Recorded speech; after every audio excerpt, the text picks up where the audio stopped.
président du conseil départemental, cher Christophe, ta présence et tes mots ne relèvent ni d'un engagement partisan, ni d'un soutien politique au sens classique du terme.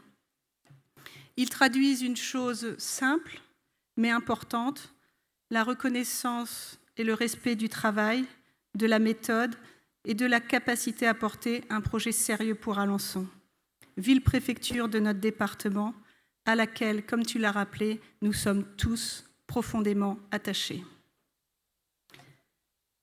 Je veux également saluer l'ensemble des élus présents ce soir, mes collègues du département, remercier tous ceux et toutes celles qui ont pris le temps de venir. Je pense aussi à celles et ceux qui auraient souhaité être présents et qui ont été empêchés.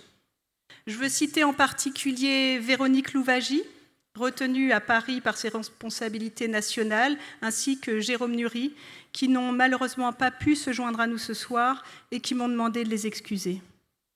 Leur pensée, leur attention et l'intérêt qu'ils portent à la démarche que nous construisons ici nous accompagnent et je tenais à les remercier de leur soutien. Ce que nous venons de vivre ensemble ce soir n'est pas anodin.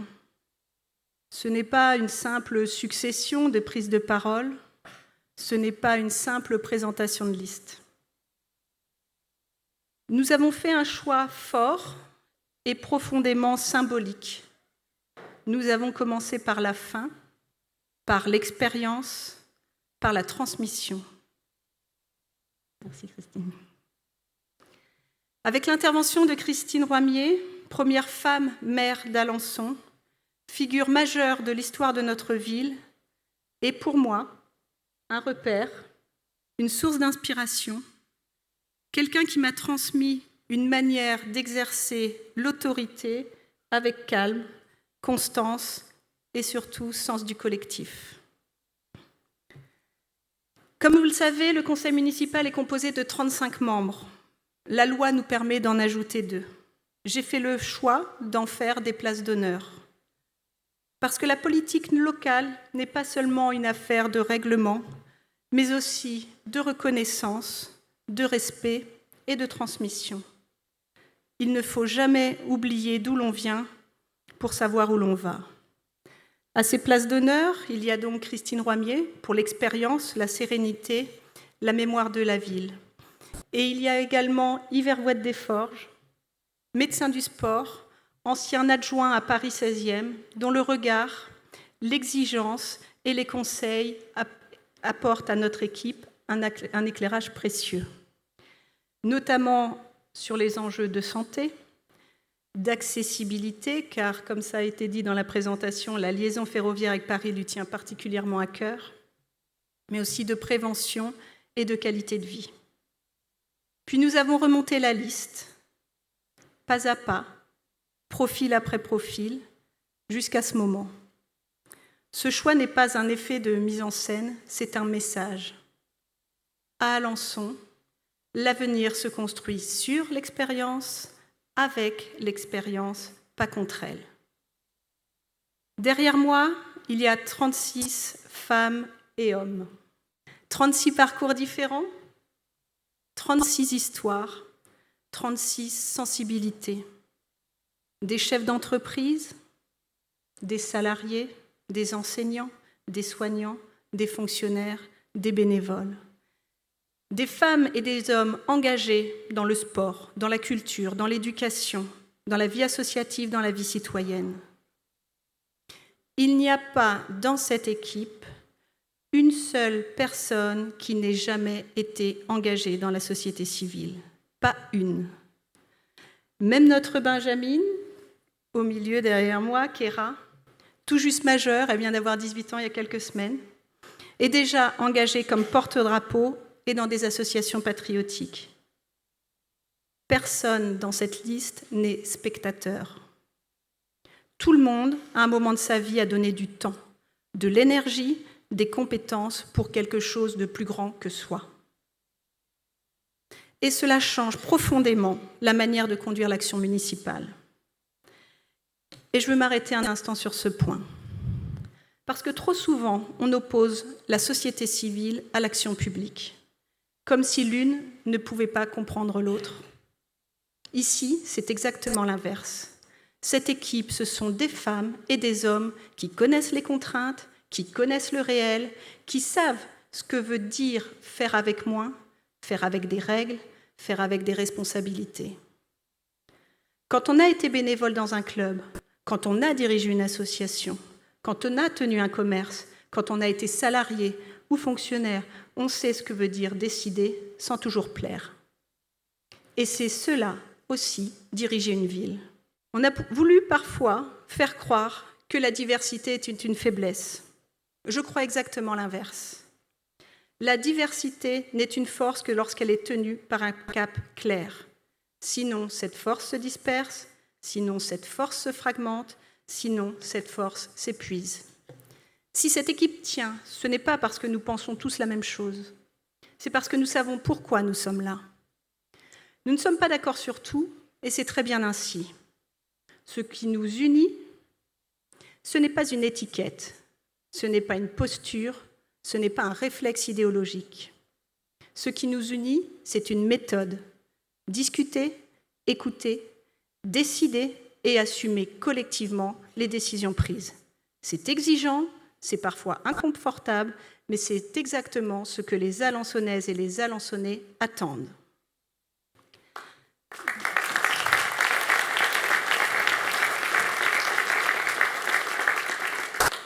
On m'a parfois reproché d'être trop ouverte, trop libre, parfois même trop gentille.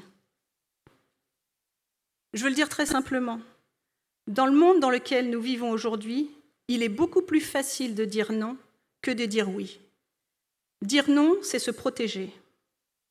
Dire non, c'est éviter le risque. Dire non, c'est rester dans le confort. Dire oui, en revanche, c'est s'engager. C'est prendre une responsabilité. C'est accepter le risque. C'est savoir qu'à un moment donné, il faudra décider. Il faudra trancher. Il faudra assumer. L'autorité, ce n'est pas le refus. L'autorité, c'est la capacité à décider et à tenir le cap. Je vais être très claire sur ce point. Dire oui ne veut pas dire oui à tout. Dire oui ne veut pas dire renoncer à trancher. Dire oui ne veut pas dire s'effacer. Dire oui, c'est accepter la responsabilité de dire non ensuite quand c'est nécessaire. L'autorité municipale, ce n'est ni la brutalité, ni l'autoritarisme. C'est la constance, c'est la lisibilité, c'est la capacité à expliquer ses décisions et à les tenir dans le temps. Diriger une ville, ce n'est pas empiler des dispositifs, ce n'est pas colmater en permanence, ce n'est pas poser du sparadrap sur des problèmes structurels.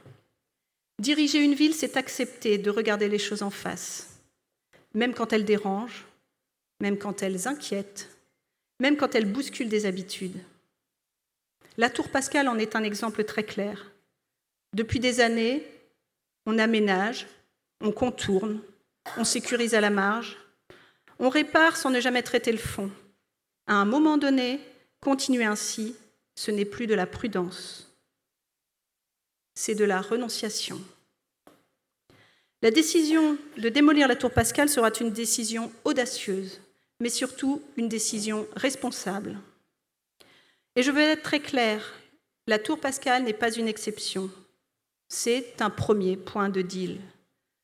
La Tour Pascal, ce n'est pas un symbole contre des habitants, ce n'est pas une décision contre des familles, c'est une décision pour la ville, pour la sécurité, pour la dignité, pour l'avenir.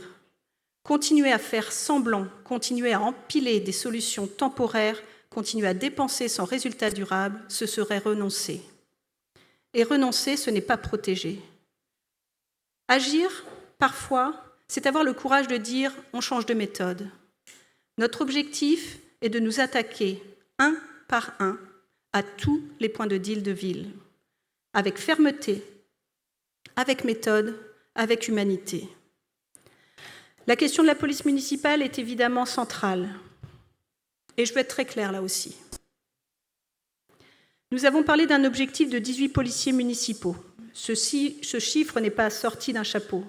Il ne répond pas à une surenchère, il ne répond pas à une logique de communication. Il correspond aux bases statistiques, aux ratios observés dans des villes comparables à Alençon, aux besoins identifiés sur le terrain. Mais je veux le dire très simplement. Ce chiffre n'est pas un plafond idéologique. Si demain, les besoins réels, l'évolution de la situation ou l'analyse du terrain montrent qu'il faut aller plus loin, alors nous saurons le faire. La sécurité n'est pas une affaire de dogme, c'est une affaire de réalité.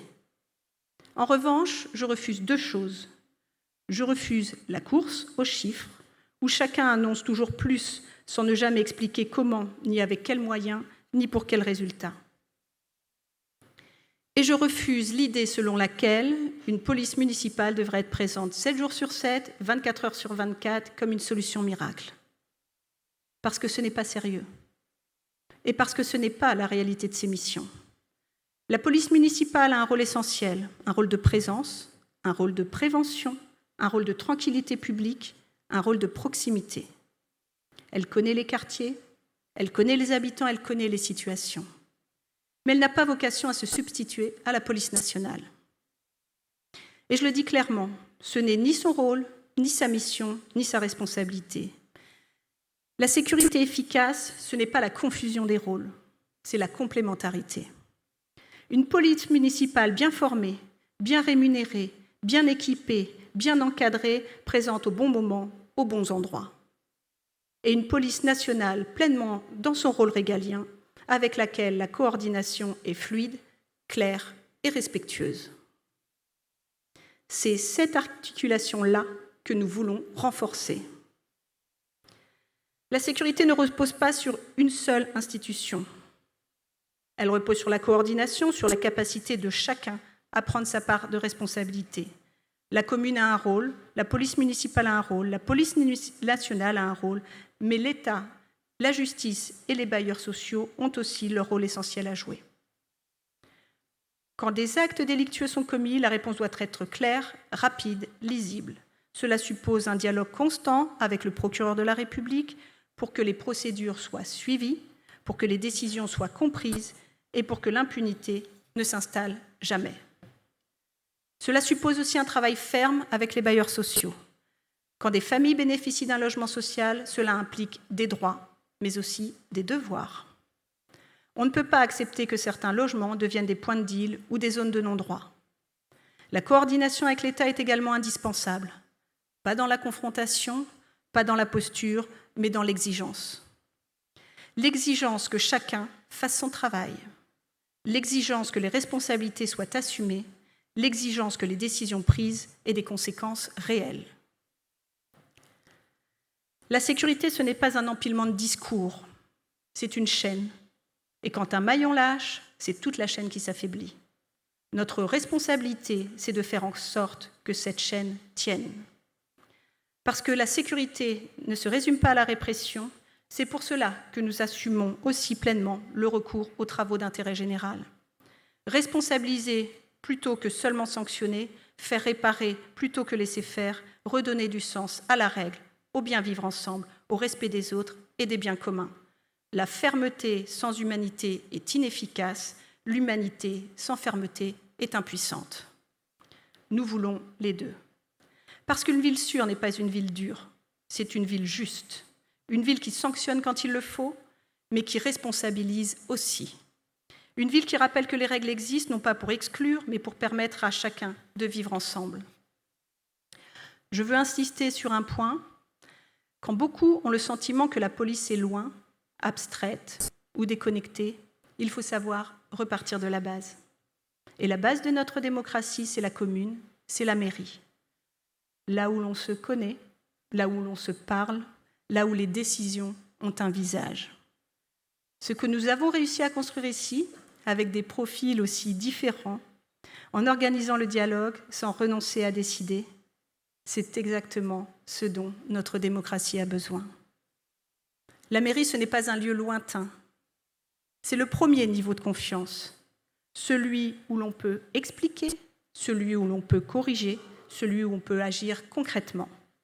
Si nous arrivons à faire dialoguer des profils aussi différents ici, alors oui, nous pouvons redonner du sens à l'action publique. Alençon a un atout immense. C'est une ville à taille humaine, une ville à la campagne, une ville du quart d'heure. Une ville où l'on devrait pouvoir vivre, se soigner, travailler, s'engager sans renoncer à la qualité de vie. Alençon doit redevenir une ville pour toute la vie, une ville où l'on réussit sa vie. On parle souvent d'attractivité comme d'un mot valise, un slogan, une incantation. Moi, je veux être très claire, l'attractivité ne se décrète pas, elle se construit. Elle se construit quand une ville est bien administrée, quand les règles sont claires, quand les décisions sont tenues, quand le quotidien fonctionne. Une ville attractive, ce n'est pas d'abord pour être une ville qui communique bien, mais c'est surtout une ville où l'on peut entreprendre sans se décourager, où l'on peut travailler sans s'épuiser, où l'on peut investir sans avoir peur, que les règles changent tous les 6 mois. L'attractivité, c'est d'abord une affaire de confiance réciproque, confiance en nos entrepreneurs et des entrepreneurs, confiance en nos et des commerçants, confiance en nos artisans et des artisans, confiance en nos professions libérales et des professions libérales, confiance en nos salariés et des salariés, de celles, de ceux qui hésitent à s'installer ici. Cette confiance, elle naît quand la collectivité est prévisible, lisible et partenaire, pas quand elle complique, pas quand elle ralentit, pas quand elle décourage. Ce que j'ai dit dans ma vidéo de vœux aux acteurs économiques, je l'assume pleinement ici. Une mairie ne doit pas être un obstacle, elle doit être un facilitateur. Facilitateur de projets, facilitateur des parcours, facilitateur des initiatives. Cela suppose une méthode, cela suppose des délais clairs, cela suppose des interlocuteurs identifiés, cela suppose une administration municipale qui accompagne au lieu de bloquer. Et cela suppose aussi le courage de dire non quand un projet n'est pas compatible avec l'intérêt général, mais de le dire vite, clairement et honnêtement. L'attractivité, ce n'est pas opposer le développement économique à la qualité de vie, c'est comprendre que les deux vont ensemble. Une ville attractive, c'est une ville où l'on peut travailler sans renoncer à sa vie personnelle, où l'on peut créer de l'activité sans dégrader le cadre de vie, où l'on peut accueillir sans se renier. C'est exactement ce que peut redevenir Alençon. Nous avons des atouts considérables. Une situation géographique stratégique, un coût de la vie maîtrisé, un tissu économique réel, des savoir-faire, des talents. Mais ces atouts, il faut les activer. Et pour les activer, il faut une ville qui assume une vision claire, qui parle le même langage que celles et ceux qui investissent, qui embauchent, qui prennent des risques. L'attractivité, ce n'est pas une politique parmi d'autres, c'est la conséquence directe de toutes les autres, de la sécurité, de la qualité des services publics, de la propreté, de la mobilité, de la clarté des décisions. Quand tout cela fonctionne, l'envie revient. L'attractivité d'une ville ne se mesure pas seulement au nombre de projets qui arrivent, elle se mesure surtout à la capacité de ses habitants à travailler ici, à se former ici et à se projeter ici. Et je veux parler très directement à la jeunesse d'Alençon. Trop de jeunes ont aujourd'hui le sentiment qu'il faut partir pour réussir. Partir pour étudier, partir pour travailler, partir pour évoluer.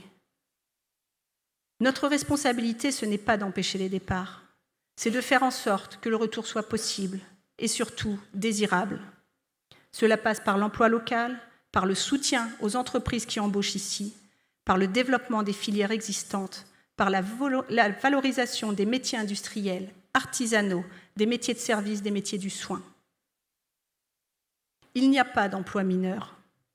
Il n'y a que des métiers essentiels quand ils permettent de vivre dignement de son travail.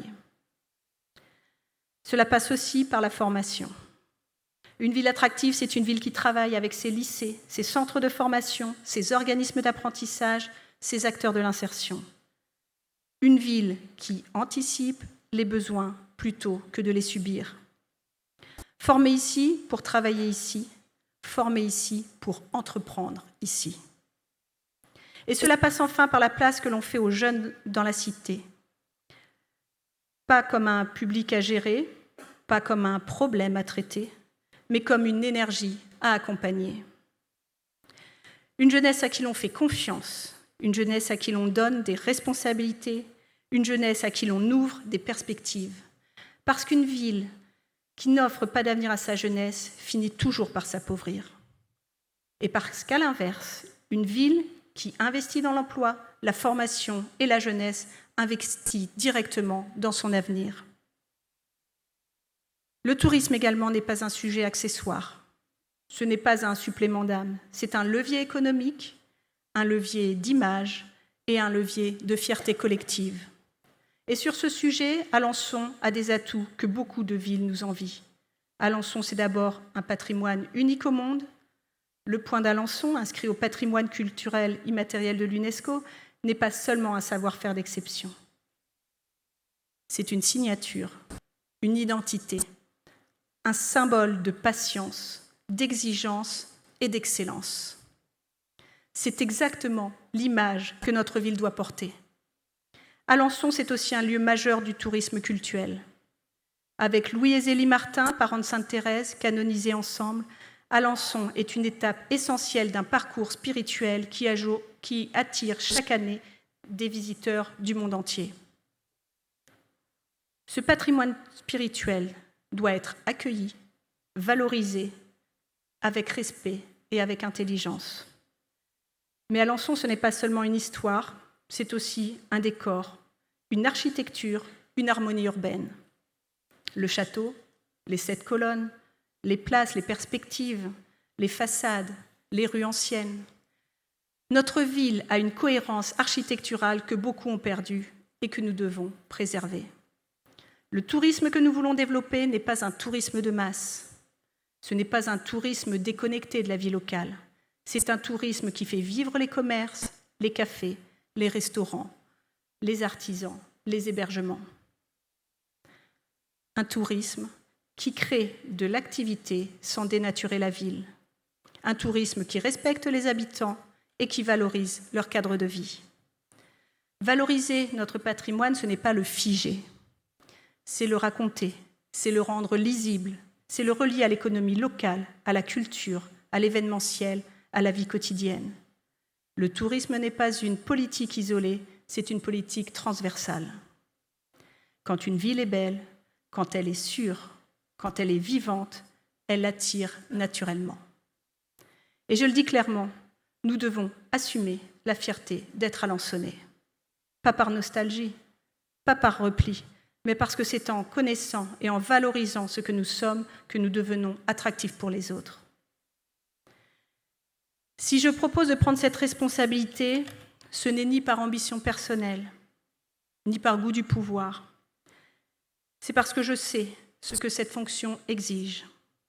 Elle exige de la présence, elle exige de l'écoute, elle exige du travail. Mais elle exige surtout une autre chose, la capacité à décider quand c'est difficile, parce que ne nous voilons pas la face, ce sera difficile. Et si je suis là ce soir, c'est parce que je sais pouvoir m'appuyer sur cette équipe pour tenir dans la durée, dans l'adversité. Être maire, ce n'est pas être populaire tous les jours. Ce n'est pas chercher l'unanimité permanente. C'est accepter la solitude de certaines décisions, mais c'est aussi pouvoir compter sur une équipe solide, capable de débattre, de proposer et de soutenir les choix faits collectivement. Je ne vous promets pas que tout sera facile. Je ne vous promets pas l'absence des décisions difficiles. La tâche est immense. Je ne vous promets pas l'absence de critiques. À chaque choix, il y en aura. Mais je vous promets ceci. Je déciderai. J'assumerai. Je tiendrai le cap. Avec cette belle équipe. Avec méthode. Avec clarté. Avec détermination. Avec respect. Parce qu'Alençon mérite mieux que la gestion sparadrap. Parce qu'Alençon mérite une vision. Parce qu'Alençon mérite une maire qui protège, qui décide et qui agit. Et parce qu'ensemble, nous pouvons faire d'Alençon une ville pour toute la vie. Merci.